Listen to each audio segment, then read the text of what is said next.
ప్రతిదానికి కోపం వస్తుందా? ఓకే, ఈ కోపం నష్టం చేయొచ్చు.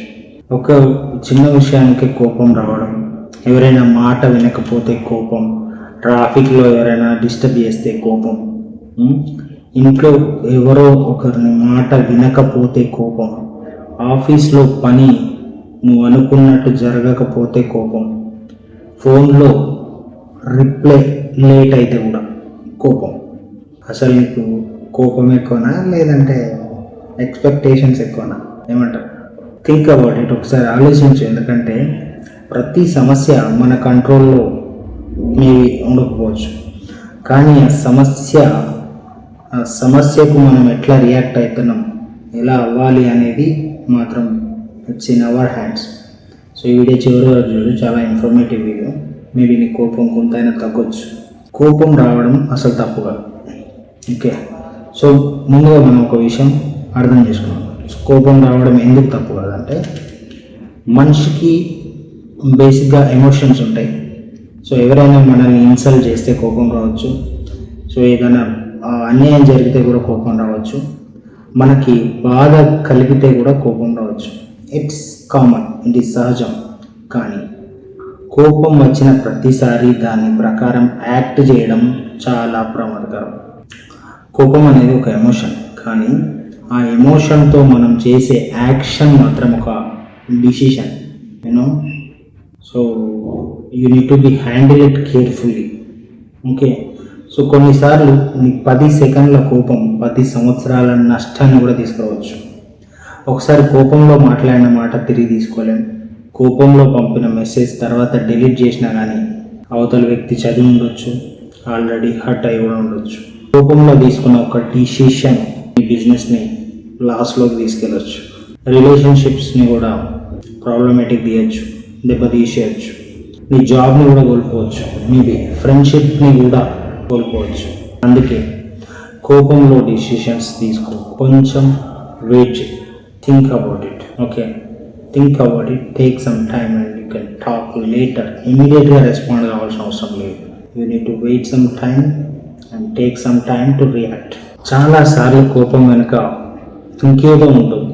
సో ఏంటో చూద్దాం. ప్రతి దానికి కోపం వస్తుందంటే అసలు ప్రాబ్లం కోపం కాకపోవచ్చు, స్ట్రెస్ కావచ్చు, మేబీ నిద్ర సరిగా లేకపోవడం కూడా కావచ్చు, ఫైనాన్షియల్ ప్రెషర్ కూడా కావచ్చు, వర్క్ ప్రెషర్ కూడా మేబీ అయి ఉండొచ్చు, రిలేషన్షిప్ ప్రాబ్లమ్స్ మేబీ ఎస్ కావచ్చు, ఫ్రస్ట్రేషన్ కూడా కావచ్చు, లేదా మన ఎక్స్పెక్టేషన్స్ ఎక్కువగా కూడా ఉండొచ్చు. ఇది చాలా అందరికీ ఇదే ఉంటుంది. ఓకే, అతను నేను అనుకున్నట్టే చేయాలి, వాళ్ళు నా మాట వినాలి, అన్నీ నా ప్లాన్ ప్రకారమే జరగాలి. ఇలా అనుకుంటే ప్రపంచం మనకు నచ్చినట్టు నడవకపోయినా ప్రతిదానికి కోపం వస్తుంది boss. What I'm trying to tell is, మీకు అందరు నచ్చినట్టు ఉన్నారు. ఒక నిజం నువ్వు ఖచ్చితంగా యాక్సెప్ట్ చేసే తీరాలి. ప్రతి ఒక్కరూ నీకు నచ్చినట్టు ఇట్స్ ఇంపాసిబుల్ బాస్. ఉండరు, ప్రతి ఒక్కరు నీ మాట వినరు, ప్రతి ఒక్కరు నిన్ను అర్థం చేసుకోలేరు, ప్రతి పని నీ ప్లాన్ ప్రకారం జరగనే జరగదు.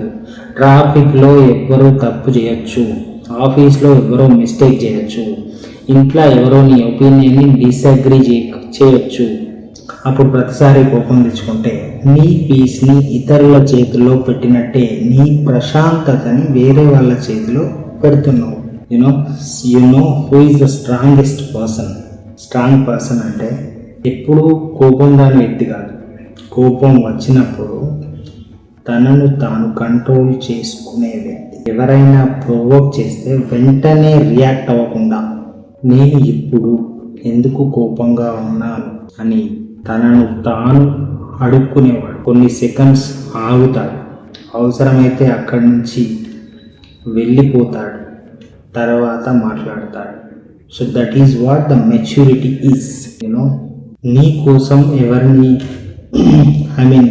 నీ కోపం ఎవరిని ఎక్కువ హర్ట్ చేస్తుంది? ఒకసారి ఆలోచించు. బయట వాళ్ళ మీద ఎవరి మీద నీకు కోపం వచ్చింది. సో ఇంటికి వచ్చినావు, ఆ కోపాన్ని ఫ్యామిలీ మీద చూపిస్తున్నావు. వాళ్ళ తప్పేంటి? వాళ్ళు ఏం చేసింది? ఏం లేదు. కానీ నీ కోపం వల్ల వాళ్ళు హర్ట్ అవుతున్నారు. చాలాసార్లు మనం బయట ఎదురైన సమస్యలకి ఇంట్లో వాళ్ళని పని చేస్తూ ఉంటాం. You know what, is it a true or not? It's really true.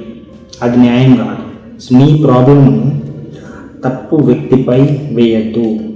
So దానికి రెస్పాన్సిబుల్ కాని వ్యక్తుల మీద నువ్వు ఇంపాక్ట్ని క్రియేట్ చేయద్దు. ఓకే, సో కోపం వచ్చినప్పుడు ఒక చిన్న రూల్ పెట్టుకో. ఓకే, తర్వాత సారి నీకు చాలా కోపం వచ్చినప్పుడు ఒక పని చేయి.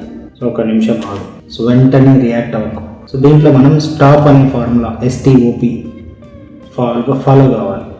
S అంటే స్టాప్, వెంటనే రియాక్ట్ అవ్వద్దు. T అంటే టేక్ అ బ్రీత్, 2 సార్లు డీప్ బ్రీత్ తీసుకో. O అంటే అబ్జర్వ్, నాకు ఎందుకు కోపం వచ్చిందని చూడు. P అంటే ప్రొసీడ్, తర్వాత మాత్రమే మాట్లాడి యాక్షన్ తీసుకో.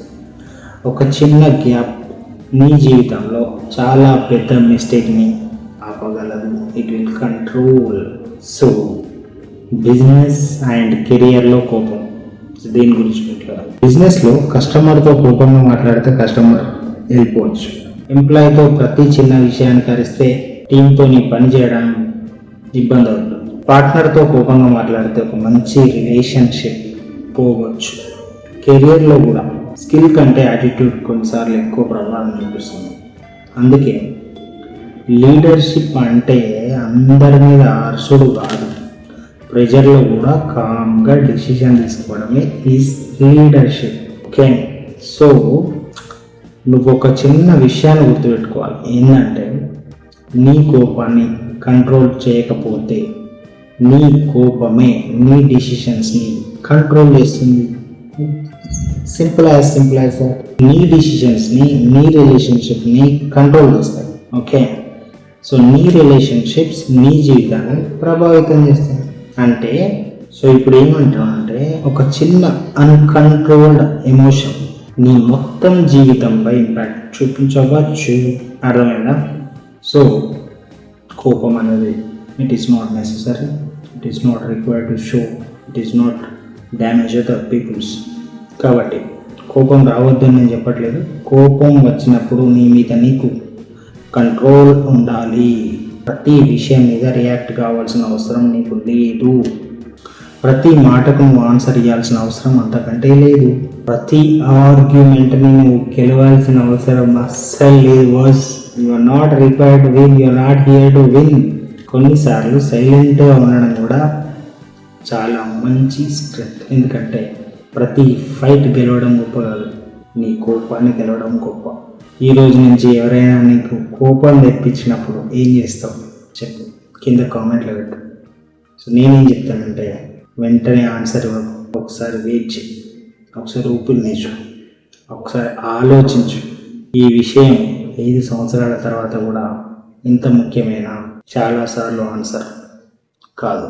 నేను అప్పుడు ఎందుకు నీ పీస్ని దానికోసం పోగొట్టుకోవాలి? వై, ఎందుకు పోగొట్టుకోవాలి? సో గుర్తుపెట్టుకో, నీకు కోపం రావడం నీ తప్పు కాకపోవచ్చు, కానీ నీ కోపంతో నువ్వు ఏం చేస్తున్నావో అది నీ రెస్పాన్సిబిలిటీ, అది నీ బాధ్యత. నీ ఎమోషన్స్ని కంట్రోల్లో పెట్టుకో, లేకపోతే నీ ఎమోషన్స్ నీ జీవితాన్ని కంట్రోల్ చేస్తాయి. నిజంగా నేను ఇది ప్రాక్టీస్ చేసిన తర్వాతనే నీకు చెప్తున్నా. I have learned a lot. నేను ప్రాక్టీస్లో పెట్టిన ఎమోషన్ని కంట్రోల్ చేసుకోవడం, కోపాన్ని కంట్రోల్ చేసుకోవడం చేసిన తర్వాతనే మీకు చెప్తున్నా. Nobody can disturb my peace of mind now. నేను ఆ ఛాన్స్ ఎవరికి ఇవ్వట్లేదు. So I'm peaceful. Okay, thanks. Subscribe for more videos.